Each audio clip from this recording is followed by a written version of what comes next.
Hi, this is part 2 of Unit 10 Prac. This is just sort of a reflection. I think that with applying the legal and ethical responsibilities that I'm supposed to, I think I did well. Obviously, made sure the physical environment was safe, no tripping hazards, that the chairs were stable. It was actually a hot day today, so I made sure that there was water available for the client as well. I think I explained confidentiality the best that I could at the beginning of the session. I also reiterated the fact that, apart from the exceptions that I explained, that anything she said to me in our sessions were safe and that they wouldn't be repeated, which I think helped build rapport. I think that she felt comfortable in opening up, and it seemed that she was actually quite relieved to be able to open up as well. Getting her to sign the release of information form, I think, was good.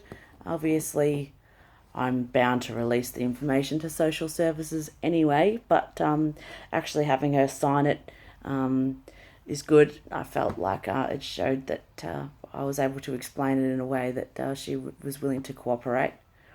And I think by sort of explaining to her that I had to contact social services, I tried to have it from the view that they're going to be able to help her, that they're going to have more hands-on interaction with her and her family, and tried to make it that was another support party there that would be able to help her deal with everything that's going on with her current pregnancy and handling the behavioural issues of her kids. For me, hearing what she was doing to her eldest son was distressing. It wasn't very comfortable. It was definitely eye-opening for when I really am in the real world and I hear things like that, to be able to just, be not blank, but make no obvious judgments about it. I also made a conscious effort to say, how do you feel about what is happening to your son, rather than how do you feel about what you're doing to your son. I tried to sort of keep it as a separate thing, just sort of so it was less threatening to her, perhaps a little bit easier to talk about. And it actually made me feel a little bit comfortable as well, rather than putting it on her, and just sort of saying, look, what's happening to you, son? How do you feel about it? It was easier for me to talk about as well. Overall, I think that I did quite well with all my responsibilities.